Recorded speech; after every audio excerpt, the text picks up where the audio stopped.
Bueno, bienvenidos a un nuevo programa de Crisis y Conflicto en el siglo XX, y estábamos abordando la primera mitad de la década del 30 del pasado siglo, ¿no es así, Héctor? Sí, en efecto, buenas tardes. El esquema que nos estamos manejando es el siguiente. Hemos visto la crisis del 30 como determinante de hechos que repercutieron en la política. Entonces arrancamos analizando el tema de la Italia fascista, que es donde se consolidó en primer término, y hoy pensamos tocar el advenimiento del nazismo en Alemania, los sucesos en Europa Central, Austria, Hungría y Checoslovaquia fundamentalmente, y en tercer bloque las relaciones entre Alemania y Gran Bretaña hasta el año 35-36, es decir, el primer quinquenio donde todavía no se avisoraba el peligro de la guerra, ¿no? De esto, si me permite hacer una hipersíntesis, sí, claro. Está así porque ya lo hemos tocado. La Alemania de la década del 20, bajo gobierno socialdemócrata, que era en realidad una coalición apoyada también por liberales y por el Partido Católico de Centro, pero piloteada por el Partido Socialdemócrata, arrastró el problema de las reparaciones que venían del Tratado de Versalles. La hiperinflación del 23 se frenó con el Plan Dawes de 1924, sostenido por la banca norteamericana. Y desde entonces, hasta que estalla el crack del 29, Alemania sobrevivió pagando las reparaciones de guerra merced a préstamos que le daba la banca norteamericana y que cerraban este circuito que hemos visto. Alemania no podía pagar, en consecuencia Estados Unidos, con la banca Morgan a la cabeza, le prestaba a Alemania. Con ese dinero Alemania pagaba a Francia, Inglaterra y otros países, y a la propia Estados Unidos, y entonces el dinero volvía a la banca. Entonces la banca norteamericana volvía a prestar a Alemania, con lo cual se dio la paradoja que Alemania recibió más préstamos que lo que abonó, lo que pagó. Ahora, ¿qué ocurre? Sea como sea, eso lleva a la crisis del 29, cuando el Plan Dawes no se puede pagar y tienen que hacer una reestructuración, la llamada reestructuración o Plan Owen, que Robert Owen era un hombre de la banca Morgan, que había sido segundo de Dawes y que fue el que realmente parece piloteaba la comisión de expertos financieros, y entonces en ese momento Dawes Young replantea por otros 62 años los pagos de Alemania, lo cual era perfectamente impagable. Pero a los pocos meses nomás de producido ese hecho, estalla el crack del 29 en la bolsa de Nueva York, eso empieza a repercutir como una onda expansiva en todo el mundo. Entonces el presidente Roosevelt primero le establece una moratoria de un año que después se prolonga para los pagos de Alemania. Hizo en el 33, porque era Hoover 1931. Herbert Hoover. El presidente Hoover norteamericano. Hoover, sí. Roosevelt en el 33, claro. En el 31 estaba Hoover. En 1931 el presidente Hoover, que era republicano, le da una moratoria por un año a Alemania que después le queda prorrogada. Y en enero del año 32 se hace una conferencia internacional en Lausana, Suiza, donde no solamente a Alemania, sino a los países aliados, se le condona también la forma de pago de las deudas interaliadas. Es decir, prácticamente se produce una cesación de pago general. Queda en suspenso. Ahora, eso afecta por un lado a Alemania y a todo el mundo porque viene el paro, la crisis de la cual ya hemos hablado. Eso repercute en el aspecto político, porque desde el año 30 gobernaba en Alemania el gabinete Brüning. Sí. Brüning en realidad era del Partido Católico de Centro, porque los socialdemócratas empezaron a tener un reflujo por su inoperancia durante 10 años. Lo que hicieron fue pilotear la política de reparaciones, sin haber podido dar ninguna solución a los problemas de Alemania. Esa gestión socialdemócrata se va desdibujando cuando para sostener la coalición necesitan proponer que la presidencia la asuma el mariscal Hindenburg, que era la antítesis del pensamiento socialista. Por eso señalaron, dice, eso ya era una coalición contra natura. Porque resulta que los socialdemócratas y los liberales todos tuvieron que recurrir a la figura prestigiosa del mariscal Hindenburg como presidente por eso para los dar conservadores y a los cascos de acero, claro. los Stahlhelm, los cascos de acero, toda esa gente tuvo que apoyarlo a Hindenburg ante el fracaso de la socialdemocracia en su aspecto económico y también político, ¿no? Porque este es el punto importante que por lo menos quiero señalar. Nadie derribó a la República de Weimar. No. La República de Weimar fracasó. Y se crea un vacío político, como había ocurrido con la Italia de Giolitti, que da lugar a que alguien tuviese que venir a poner orden. Desde el punto de vista estricto de ciencia política, es muy interesante ver esto a la luz de la dinámica de la teoría de partidos, tal como Giovanni Sartori lo ha estudiado. Porque ¿qué pasa? Al desvalorizarse el centro, digamos, el centro como tendencia política componedora, debido a que hay un fracaso tras otro, económico, político. Como punto de equilibrio, convencional o no. ¿Qué es lo que crecen? Los partidos antisistema, los que dicen, si tomamos el poder, cambiamos todo esto. ¿Qué son dos? El NSDAP, el Partido Obrero Alemán Nacional Socialista, vulgarmente llamado nazi, y el KPD, el Partido Comunista. Si cualquiera de los dos toma el poder, en su plataforma dice esto hay que cambiarlo totalmente porque es un desastre, etcétera, etcétera. Y en el medio tenés, hacia la derecha, todas estas organizaciones, los cascos de acero, los conservadores de Hugenberg, etcétera. En el centro justamente católico. Buena parte de la revolución conservadora. Claro, y del centro a la izquierda tenés los socialistas, socialdemócratas, etcétera, etcétera. Y los comunistas. Y los comunistas al final, pero esos son los dos antisistemas. ¿Qué pasa cuando hay una crisis tras otra? Hay una política centrífuga, no centrípeta. Crecen los dos extremos a expensas, porque la gente está cansada y dice, bueno, voy a votar a uno o a otro. Ojo, que esto sirve para cualquier situación política, incluso actual. Cuando la gente se harta y dice, bueno, ¿cuántas veces uno dice, bueno, vamos a votar a la ultraizquierda de una vez por todas, a ver qué pasa, o vamos a votar al partido militar? O sea, ¿por qué? Entonces, hay una política de sobrepuja. Y eso puede conducir o al caos, o si hay una mente política inteligente, capaz de armonizar, de recurrir dentro de ese caos, tomar aquello que hay que tomar y consolidar un movimiento político o una salida, ¿no? A veces no es un movimiento político. Si no, eso es destructivo. En Alemania se da a través de crisis sucesivas porque la democracia parlamentaria no llegaba a resolver este problema, justamente. Primero, Gabinete Brüning, que dura 2 años, se emperra en mantener una situación insostenible porque tampoco lo daba la situación internacional. Renuncia en el año 32 Brüning y el Parlamento, a través de elecciones intermedias, no parlamentarias, que a su vez designaban... el mecanismo había elecciones parlamentarias, pero el primer ministro lo designaba el presidente. El presidente, Entonces, en el año 32, Hindenburg designa a von Papen, del Partido Católico de Centro, para que pilotee la situación. Pero el gabinete von Papen dura unos pocos meses. Atrás, en el mismo año 32, no sé si en octubre, a fines, porque creo que dura 3 meses, toma el cargo de primer ministro, Kurt von Schleicher, canciller allí, el general von Schleicher. Kurt von Schleicher. Que ahí venía ya un tema medio pesado, porque a von Schleicher se le atribuía la idea de simpatía con una alianza con el ala izquierda y con el comunismo, que después estalla cuando es la noche de los cuchillos largos, ¿no? Por eso le atribuían que von Schleicher. De todas maneras, von Schleicher no llega a estabilizar la situación y ahí es donde el caudal de votos empieza a fluir por igual al comunismo por un lado, y al Partido Nacional Socialista por el otro, y al nacionalsocialismo, que tenía ya contra Hindenburg, tenía entre 11 y 13 millones de votos. Si bien Hitler perdió las elecciones presidenciales del 32 contra Hindenburg, porque Hindenburg era una figura patriótica. Y paternal.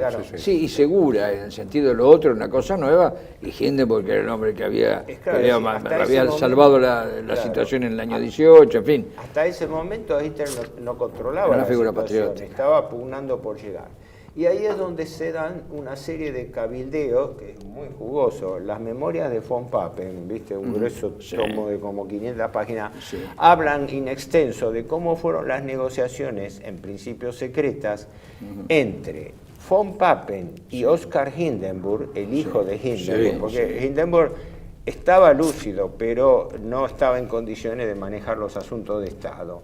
Y entonces el hijo de él, que no sé si era militar, Oskar Hindenburg, también era militar, pero representaba el ala conservadora, el ala, llamémosle, de los Junker alemanes, junto con von Papen, es los que hacen negociaciones y le proponen al final a Hindenburg designar a Hitler al frente de un nuevo gabinete. Un nuevo gabinete donde los nazis estaban en minoría porque tenían 3 ministros nada más, ¿verdad? Sí. El doctor Frick en Interior, Göring, y creo que había un tercero. O sea, la idea era algo así como que el nazismo iba a estar controlado por el gabinete. Pero ¿qué ocurre? La situación social en Alemania crecía en forma explosiva. Alemania tenía más de 6 millones de... Göring, Frick y Goebbels. Ya entraba Goebbels ahí. Göring, Frick y Goebbels ya era ministro ahí. Sí. Goebbels ministro, bueno, sí, ahora no me acuerdo. Sí, creo que de 11 ministros ahora... hice mal en decir 3, porque 3. Cuando uno dice que es 3, después le falta el tercero hay que rebobinar. Claro. Bueno, pero la idea era, en principio, un gabinete de coalición con lo que llamaban, aunque a mí no me gusta hablar de izquierda-derecha, pero lo que decían el ala nacionalista más dura del gobierno. Sí. Pero ¿qué ocurre? Mientras tanto la situación seguía agravándose. Más el centro, porque von Papen era el centro. Von Papen era el centro. Von Papen, los cascos de acero, o sea, los conservadores, yo les digo cascos de acero, pero naturalmente... Porque en realidad el nazismo, el nacionalsocialismo, avanzó también a costa de otros grupos nacionalistas, fundamentalmente el casco de acero de Hugenberg. Líder en ese momento con más arraigo que Hitler mismo. Y no nos olvidemos que en realidad la presencia en la calle del nazismo estaba fuertemente determinada por el jefe de la CSA, Röhm, que había sido hasta superior de Hitler, ¿no? en la Primera Guerra, según parece. En el pacto militar estás hablando, político jamás. El aspecto militar, que Hitler fue promovido. Entonces, para hacer esta apretadísima síntesis... Era capitán. Capitán. Ahora, ¿qué ocurre? Llamado Hitler al poder, por eso el famoso pedido de pueblo alemán, dame 4 años, que se establece el primer plan cuadrienal para sacar a Alemania del pozo en que se encontraba, ¿no? Tanto más grave que otros países. Ahí es donde se producen las principales medidas iniciales del gobierno nazi. La primera es la denuncia fáctica y después formal del Tratado de Versalles, es decir, donde se establece, si bien Alemania estaba en suspensión de pago por el Acuerdo de Lausana, pero directamente se ataca. Se atribuye, esto es importante, esta observación, Hitler fue el primero que trasladó la idea de sistema al ámbito político. Durante la época de la Primera Guerra Mundial y en materia técnica, el conde von Bertalanffy desarrolló la teoría de sistemas. Y se atribuye que Hitler fue el primero que usó la teoría de sistema aplicada al ámbito político, atacando el sistema de Versalles. Esta fue el caballo de batalla. La bandera. ¿Por qué? Cambio de sistema. Claro, pero cambio de sistema sin guerra. Claro, eso es lo que Versalles no era solamente una humillación, una concesión, reparaciones. Versalles era un sistema según el cual Alemania nunca hubiera podido levantar la cabeza. Yo señalo la analogía muy importante con el sistema de la deuda pública hoy. Que también sobrevive sobre la base de un sistema de deuda perpetua. Alemania pagaba sus reparaciones con préstamos que le daban los acreedores para que el circuito no se interrumpa. ¿No es lo mismo? Es lo mismo, ¿Dónde está la mismo diferencia? sí. ¿Dónde está la diferencia? He escrito hace tiempo un trabajo que se titula así, La deuda como elemento político, está claro que es la deuda como elemento político, la contracción de la deuda y luego la imposición de pago como un elemento político. La deuda como instrumento de dominación política, claro. Sí, de de dominación política. Alguien tenía que, No hay duda que es así. ponerle el cascabel al gato, es decir, dentro de ese sistema Alemania con toda su potencialidad hubiera estado trabada y con la crisis del paro encima y la desarticulación económica, alguien tenía que tomar decisiones. Esto en sí. Las primeras medidas que se toman, apenas adviene el gobierno de Hitler, fue, primero, a través de la idea de un plan cuadrienal, darle manija rápidamente a las obras públicas. En ese momento la característica fundamental eran las autobahn, las autopistas, que en ese momento prácticamente no existían. Mussolini las había desarrollado en Italia, tramos breves, como tramos breves, pero la idea cumplía una doble o triple finalidad. La primera, una finalidad comunicacional entre el este y el oeste. La integración de Segundo, la influencia militar que eso tenía para la famosa conexión de dos frentes como el sistema ferroviario. No.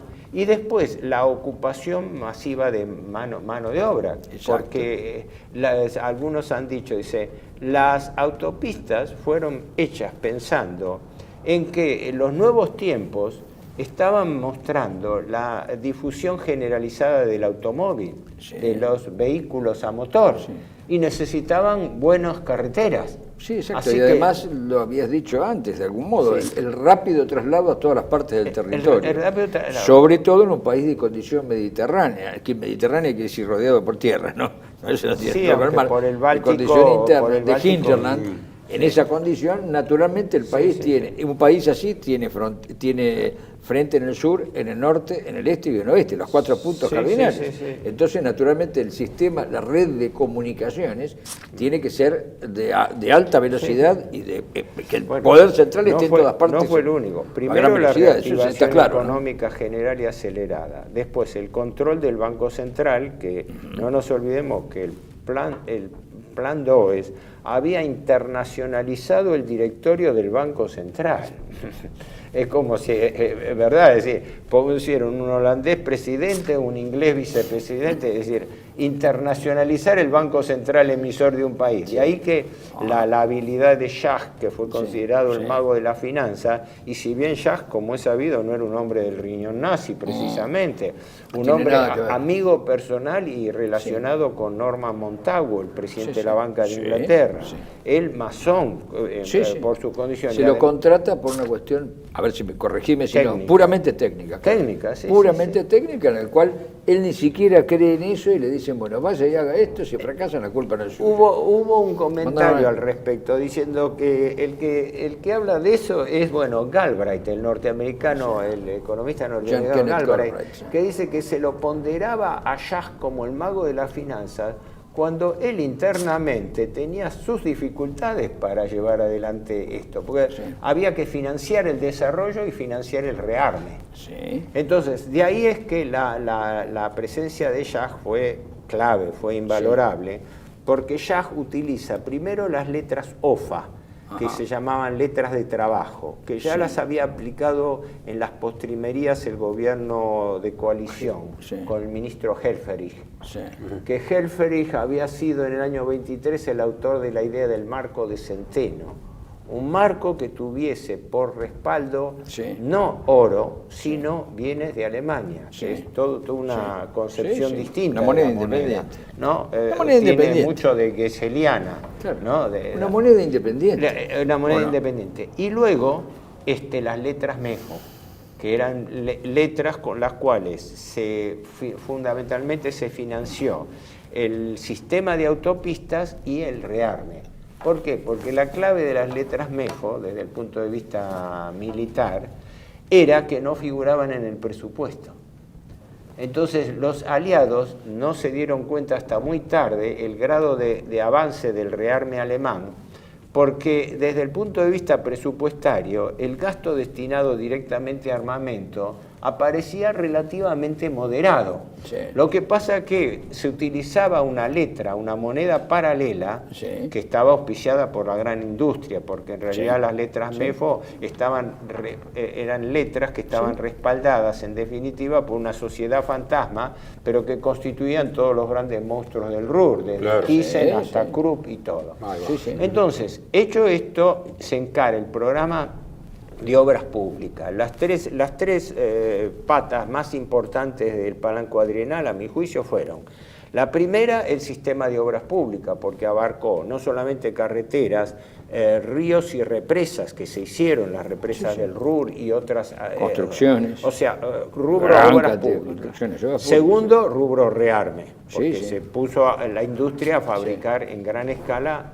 Sí, Que sí. todo el mundo se estaba rearmando, porque Sí, si no sí. pareciera Sí, sí, sí. de que, bueno, No, bueno, una de... todas las potencias estaban en el rearme porque había una presunción de que había en Sí, el futuro había otro round, digamos, de la No, factura por supuesto, en ningún paga de la Primera personaje Guerra. lúcido. Hay que ver las declaraciones de Lloyd George de esos años, sí. que se había sido uno de los protagonistas de la Primera Guerra, diciendo que con este sistema Pero hay otra el guerra. argumento Pero no que- era el único. Es El decir, argumento cualquier que no persona. solamente fue el de Hitler, fue el Tratado de Versalles y los tratados que se firmaron después, sobre todo en el 28, el pacto Bryan-Kellogg entre Estados Unidos y Francia, Sí. proponían el desarme universal.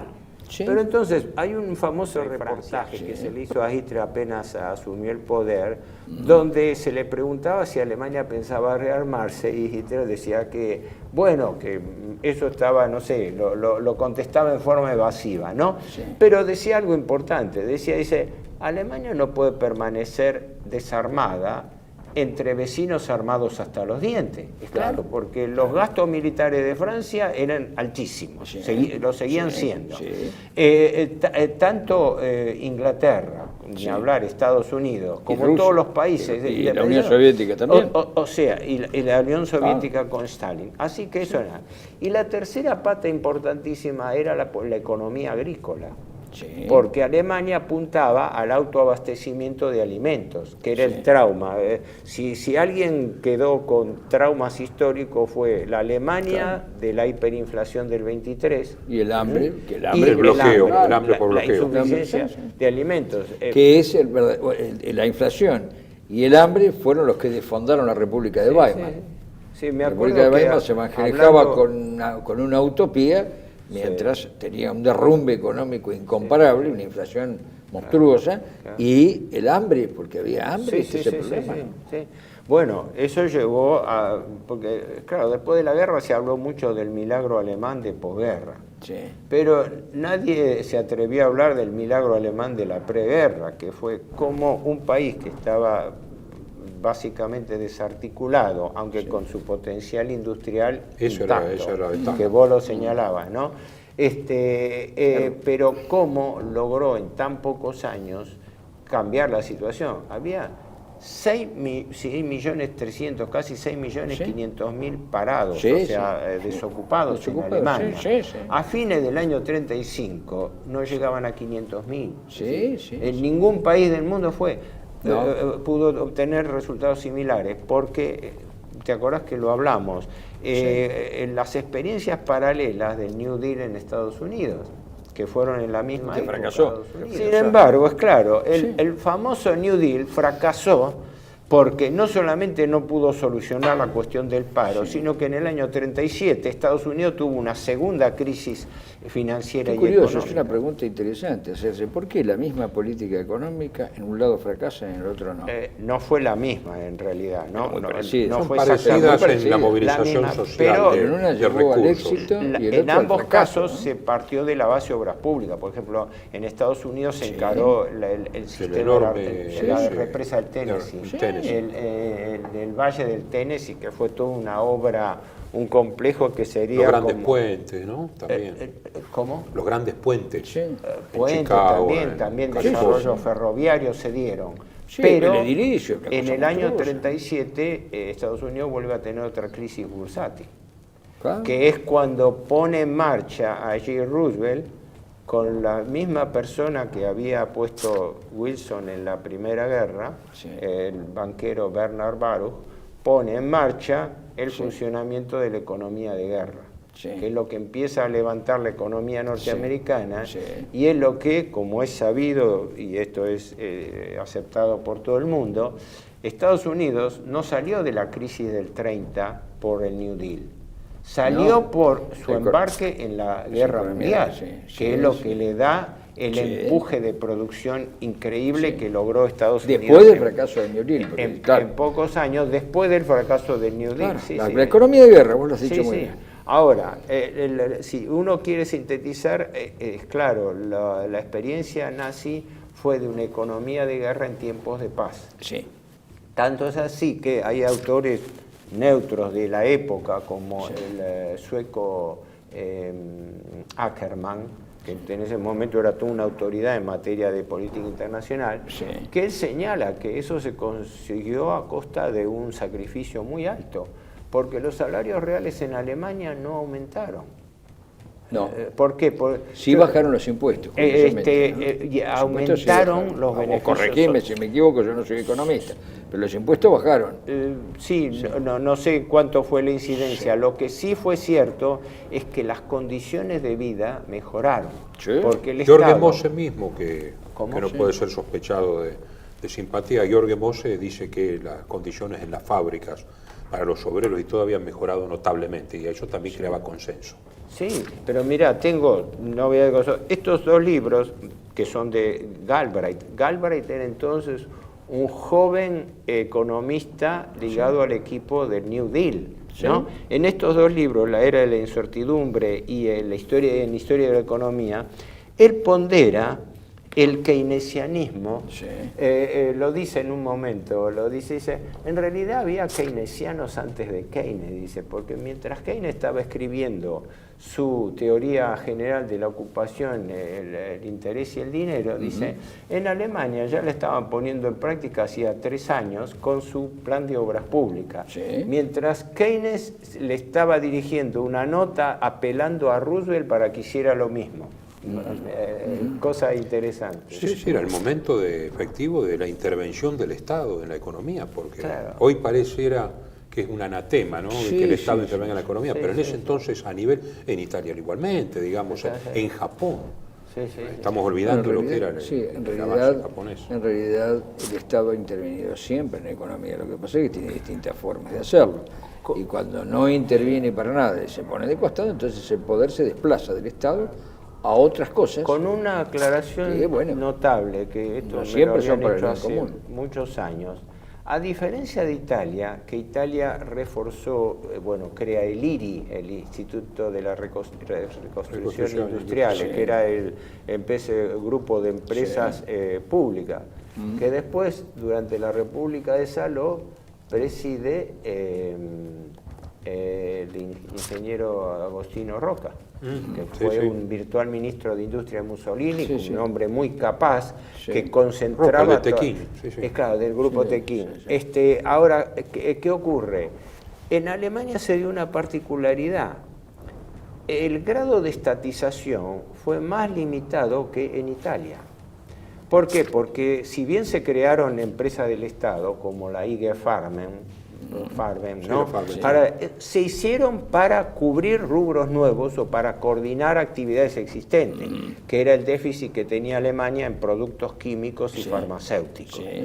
Pero en otros lugares no se tocó, porque la industria pesada siguió a cargo de los grupos. Bueno, pero continuamos pero porque vamos a hacer un break.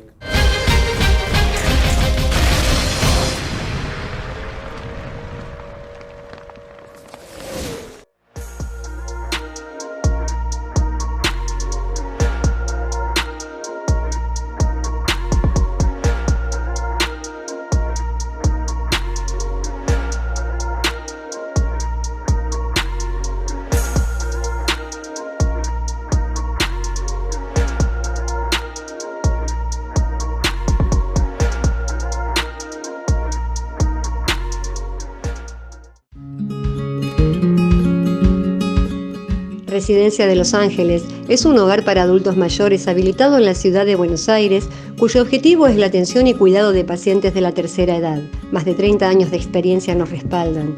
Trabajamos con dedicación para cuidar a nuestros abuelos y así ofrecerles la felicidad y comodidad que ellos merecen. Estamos en el barrio Villarreal, pasaje Francisco Bauzá 2372, casi esquina Tinogasta.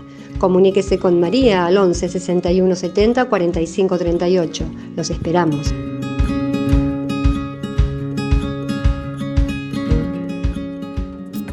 Bienvenidos a CEPA, Centro de Estudios del Pensamiento Americano.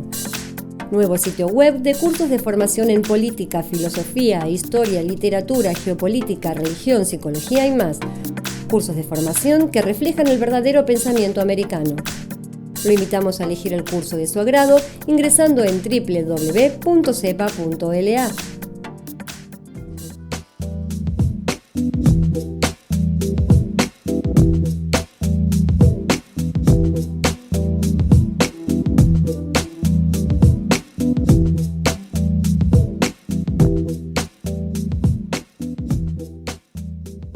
Decir siempre la verdad primero tiene un precio.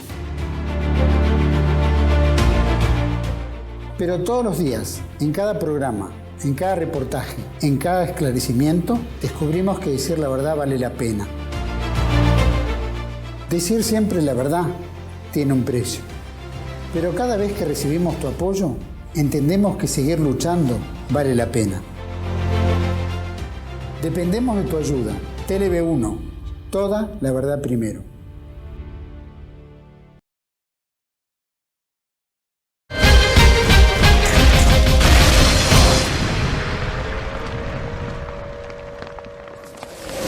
Bueno, entonces continuamos con esta visión. Ok, bueno, después del rápido pantallazo del advenimiento del nazismo en Alemania, para mí lo que conviene que comentemos un poco es qué pasaba en el corazón de Europa Central, Austria, Hungría y parte de Checoslovaquia. ¿Por qué?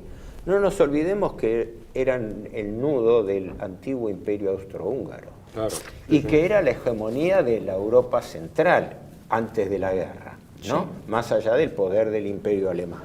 Esto es importante porque no nos olvidemos que nosotros estamos manejando no con una óptica abarcativa, donde pensamos que las dos guerras mundiales fueron parte de un mismo proceso y que ese proceso consistió fundamentalmente en un desplazamiento del eje de gravedad geopolítica del centro de Europa hacia la periferia. Eso fue lo que se logró con las dos guerras. Sí. Los juicios de valor los discutiremos aparte. Sí, hacia poderes extraeuropeos, como diría yo. Extraeuropeos, claro. Estados Unidos, claro.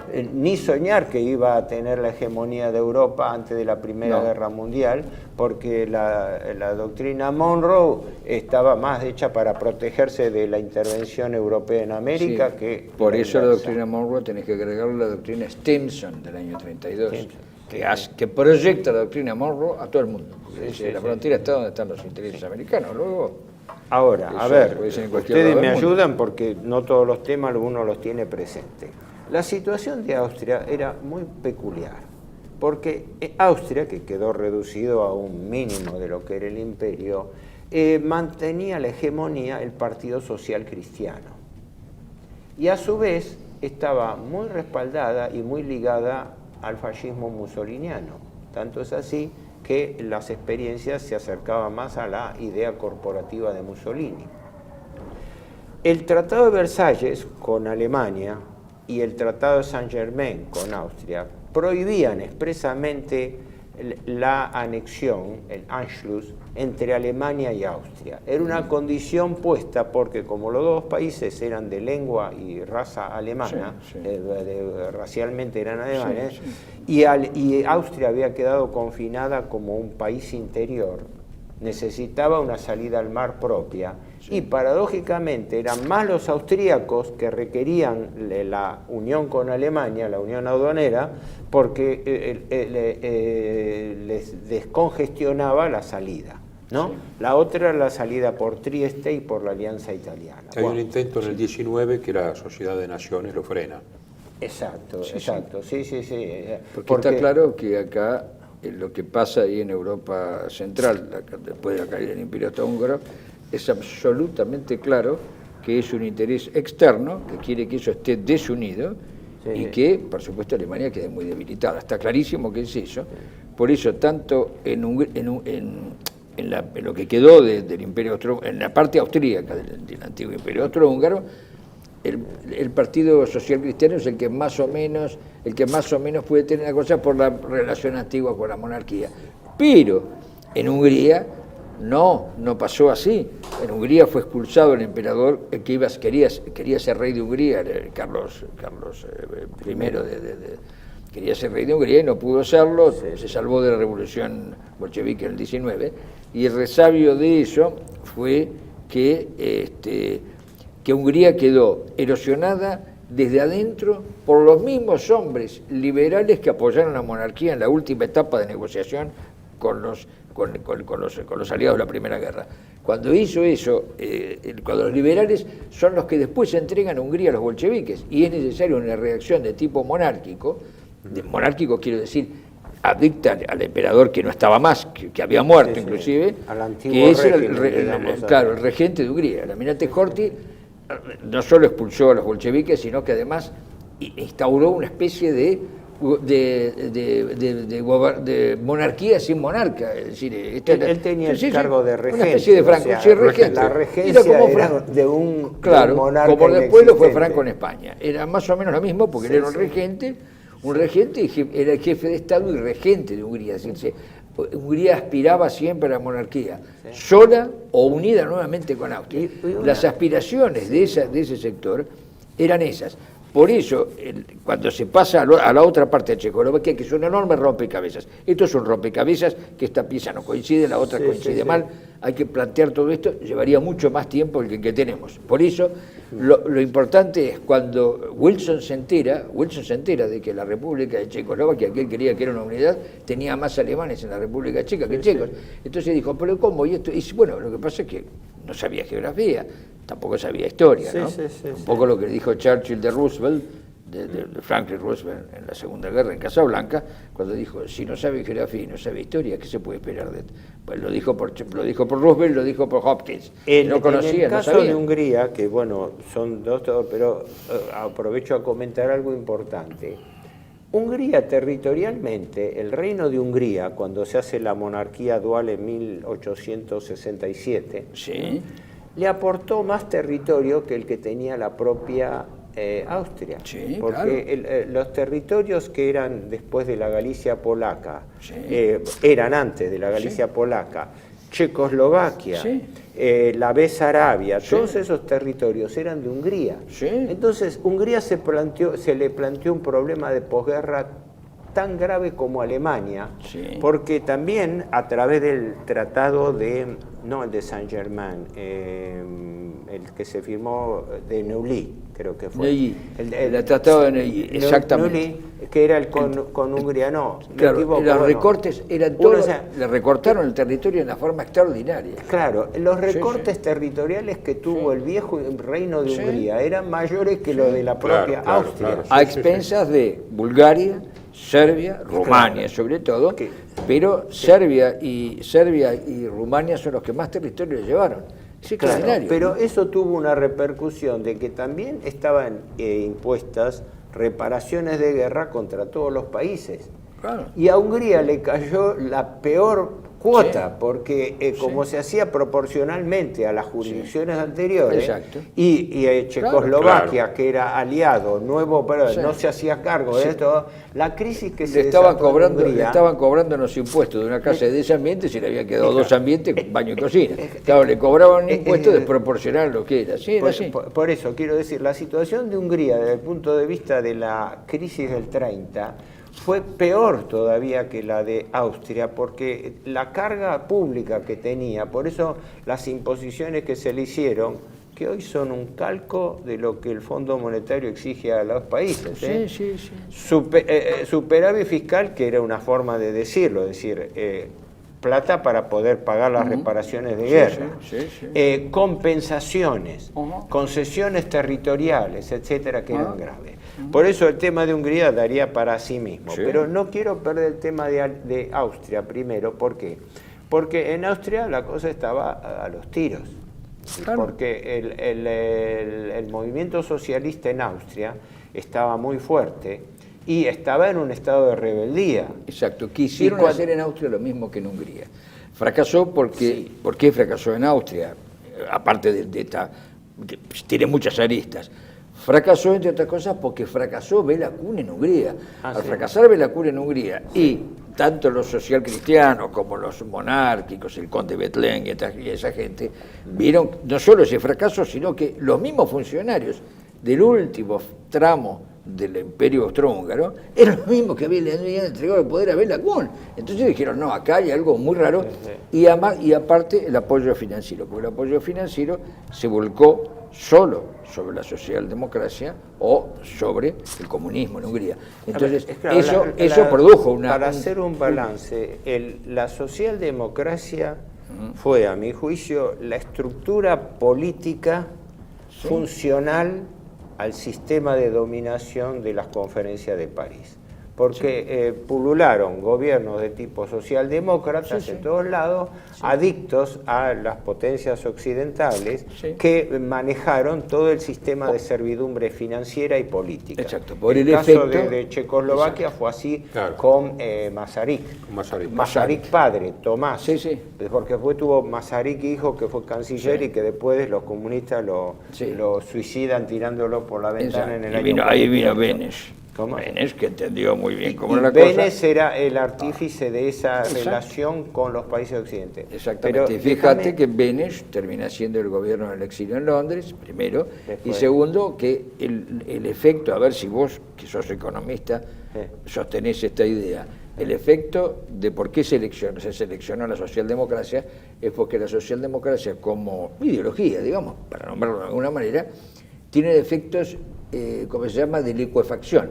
Convierte la realidad en una cosa líquida, entonces se la puede hacer coagular habría de otro modo. mucho ¿no? para hablar, pero O sea, la evidentemente, socialdemocracia si yo es- tengo un interés político o económico, la socialdemocracia es un instrumento formidable porque me disuelve la sociedad y me permite darle otra forma. Yo ¿no? digo siempre que la socialdemocracia es el sistema capitalista liberal, entre comillas, con rostro humano. Ellos aceptan las reglas del capitalismo, nada más que tratan de contener algunos de los efectos sociales para que el sistema no se caiga Entiendo, por esa es la completo. intención, pero, bueno, eso es lo que dicen, pero de cualquier manera el efecto que produce es un efecto del líquido, pone en líquido las cosas, entonces nada Ahora, es sólido, se disuelve volvamos todo. al tema 34. Y el ejemplo de Austria, de Sí. Hungría, de Checoslovaquia, y podemos extenderlo a otros países. Pero ahí hay una diferencia, a mi juicio.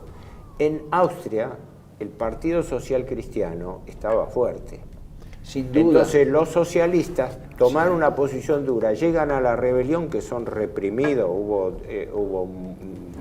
centenarios o miles de muertos. Sí. ¿Por qué? Porque el gobierno austríaco, Sí.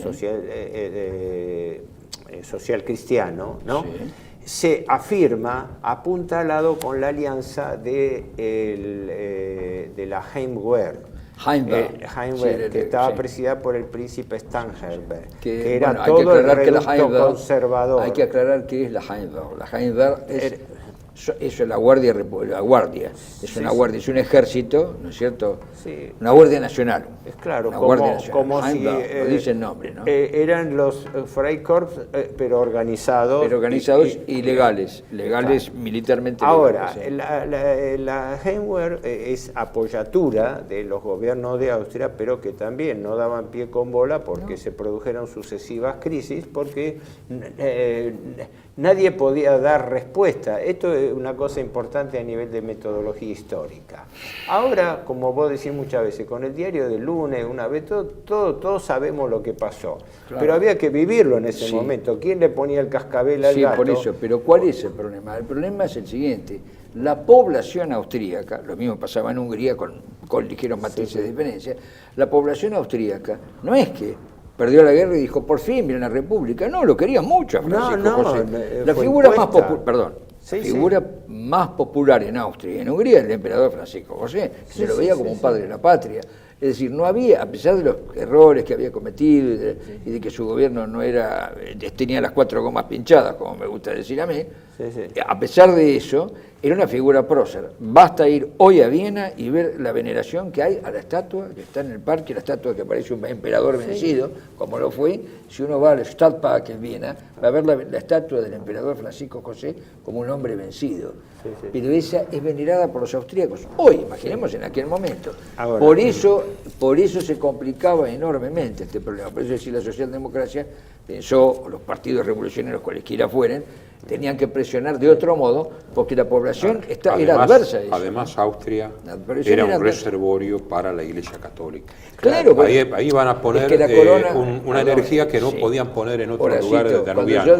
Cuando digo la corona, quiero decir, la corona era también la Iglesia Católica. No nos olvidemos que el Imperio Cristianísimo. La última herencia del Sacro Imperio. Pero el Papa Santo, el último Papa Santo que tuvimos, San Pío X, lo eligió indirectamente Francisco José. Ahora, lógicamente, por las dudas, para redondear esto de Austria, la situación obviamente era mucho más compleja, pero la crisis avanzaba en Austria y empiezan a radicalizarse por lo menos 2 tendencias contrapuestas.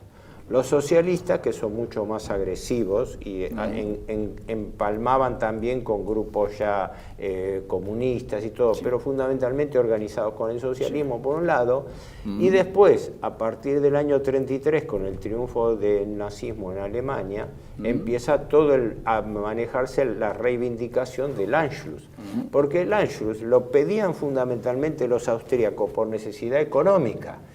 Se pedía por unión aduanera. Desde el año 31, los gobiernos austríacos, creo que estaba al frente un primer ministro Schober, bueno, no era conocido, había planteado formalmente ante la Sociedad de las Naciones que le permitan a Austria establecer una unión aduanera con Alemania, porque estaba aislada a Austria.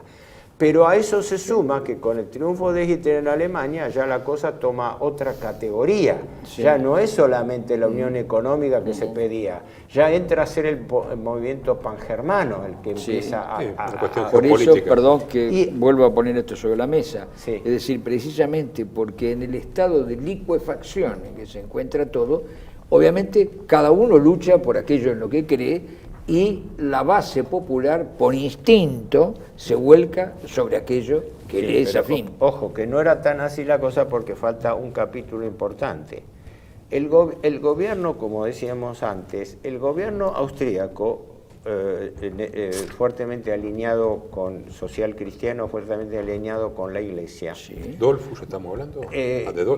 Dollfuss asume al final. Dollfuss era más laico, digamos. Pero estamos diciendo lo mismo. Pero pero hay un detalle importante. Austria, los gobiernos austríacos tratan de resistir el Anschluss con Alemania. Y pero primero proponen... Perdón, sí, no, pero estamos hablando de 2 cosas distintas. Yo estoy diciendo, olvídate del Anschluss. Yo lo que estoy diciendo es que el clima en Austria era ese. Si después se acepta el Anschluss, es precisamente como consecuencia de esto. El pueblo austríaco es monárquico. La socialdemocracia y el comunismo son una minoría muy activa, muy bien organizada, y con una fuerte fluidez económica. Por eso tiene, pero todavía quedan algunos vestigios de eso en Viena, como vas a Viena, la ves.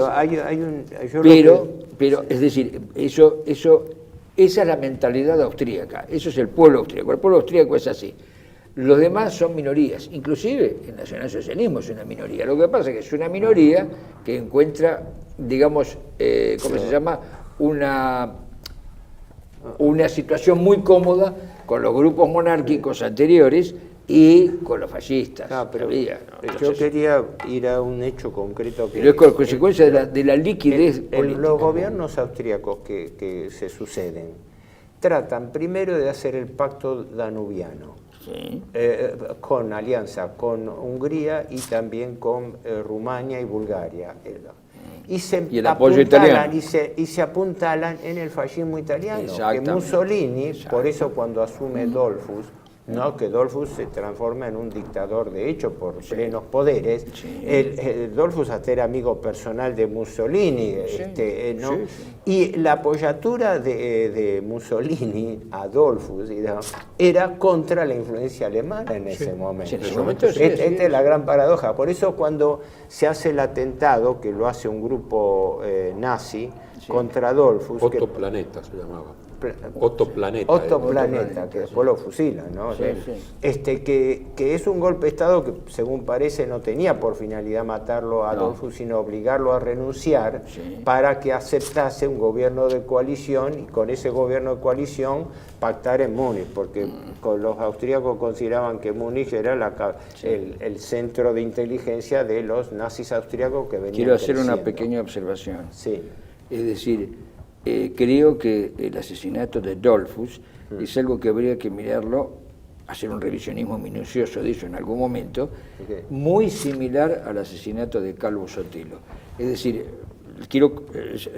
el asesinato de Calvo Sotelo terminó en una guerra civil, pero porque estaba el clima. En Austria no, porque estaba la posibilidad del Anschluss.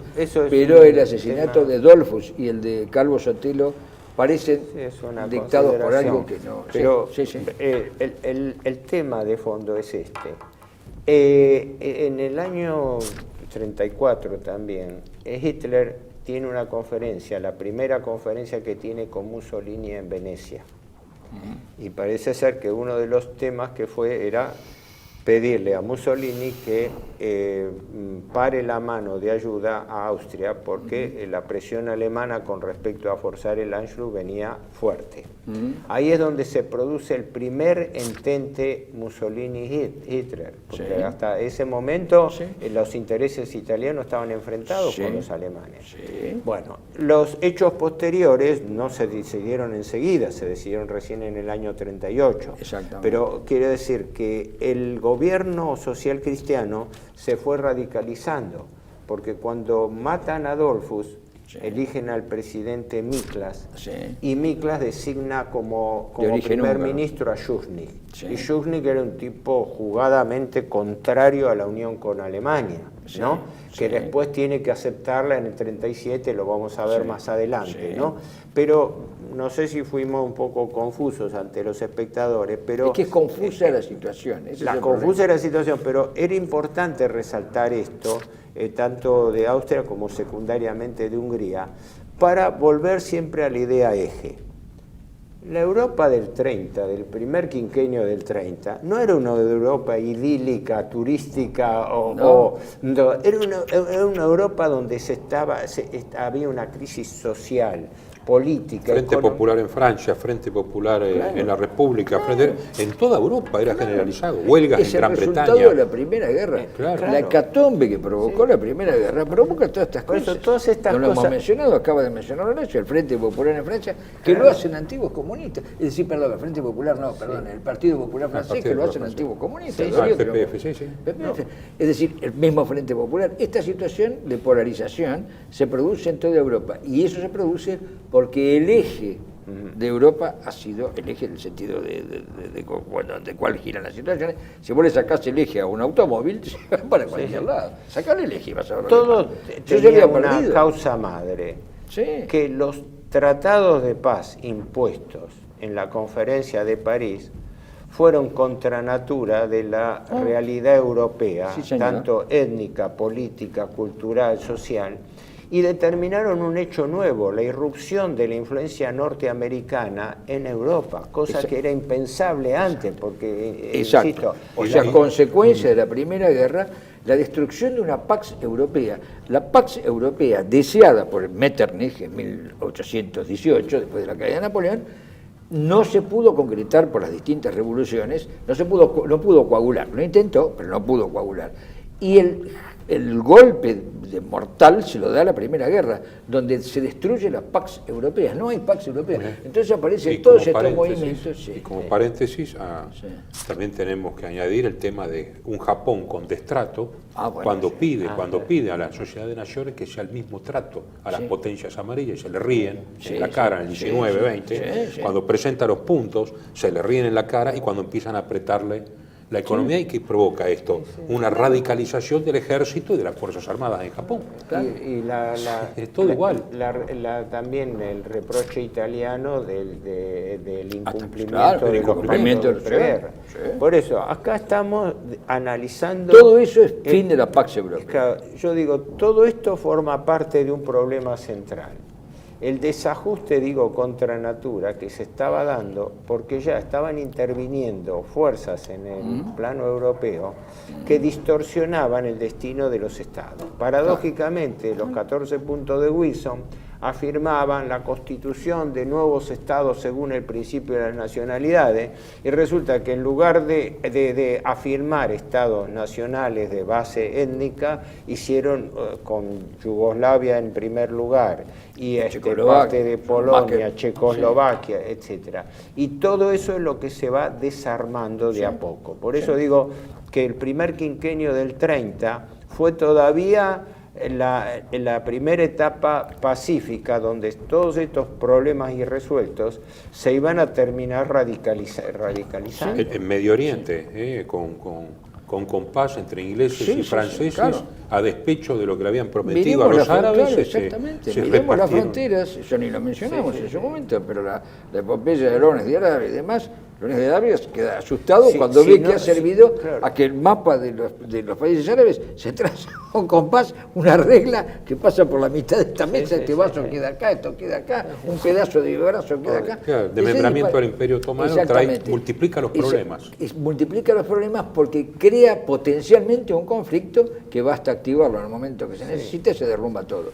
Ese es el grave problema para mí. No sé si tenemos tiempo para incluir algo más, porque hay un capítulo importante. Hasta ahora nos hemos referido a los temas de Europa Central y en general europea, pero hay un eje importante, que es qué estaba pasando con las dos principales potencias occidentales europeas, importante asumirlo. Francia e Inglaterra. Sobre todo porque las relaciones de Alemania con uno y con otro eran disímiles. Alemania, con el gobierno de Hitler, empieza una política de acercamiento recíproco por intereses comunes, no más allá del aspecto ideológico. Sí. ¿Por qué? Porque, recordémoslo, Alemania había sido el principal socio comercial de Inglaterra. Lo empezaba a hacer de vuelta. Keynes lo señalaba en su famoso libro sobre las consecuencias económicas de la paz.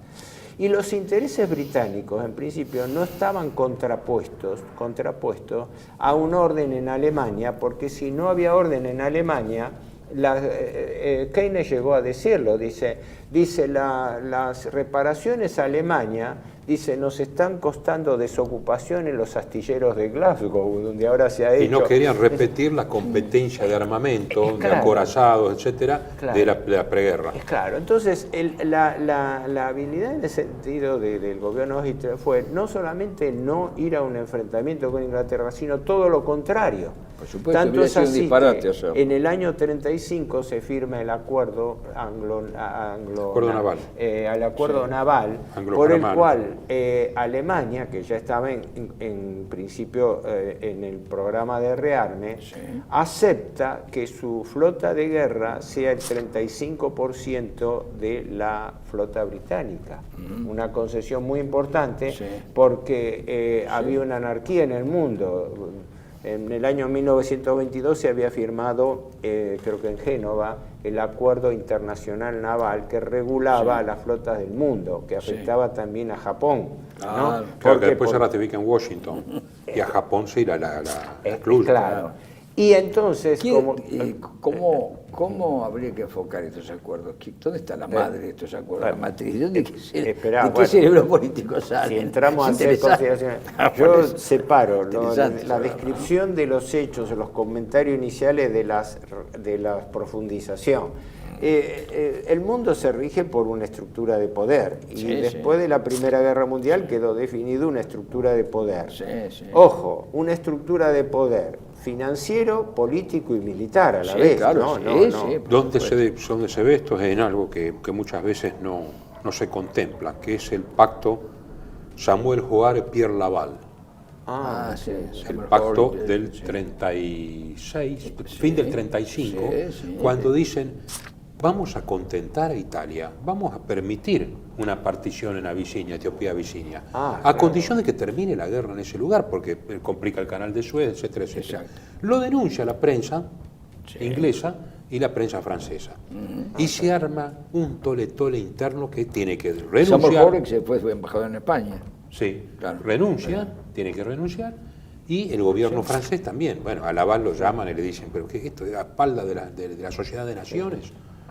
Y bueno, y boicotear algo que A.G.P. Taylor señala como que hubiera sido, dice, después de todo la Sociedad de las Naciones había entregado Corfú, había entregado Manchuria, había entregado, dice, después de todo hubiera contentado a Italia, que termina derrotando a Abisinia, entra en Addis Abeba y ya envalentonada de otra manera, dice, lo hubieran hecho de la manera más pacífica, más negociada, y hubiéramos podido salvar un poco de la situación. Por eso el problema es cuando aparecen estos entes, una entidad como la Sociedad de las Naciones, que en el fondo lo único que en vez de mejorar la situación de los países los empeora a todos, Bueno, no deja contento vos a tocaste nadie. un tema clave. El rol de la Sociedad de las Naciones, a la que habría que dedicarle todo un Pero que es un fruto programa. de Primera Guerra. ¿Por qué? Atención, que es un fruto de Primera Guerra. ¿Cómo? La Sociedad de las Pero Naciones nació por en la eso, Primera Guerra. bueno, la Sociedad de las A punto Naciones de Wilson, precursor, ¿no? fue el primer intento de generar un gobierno mundial formal,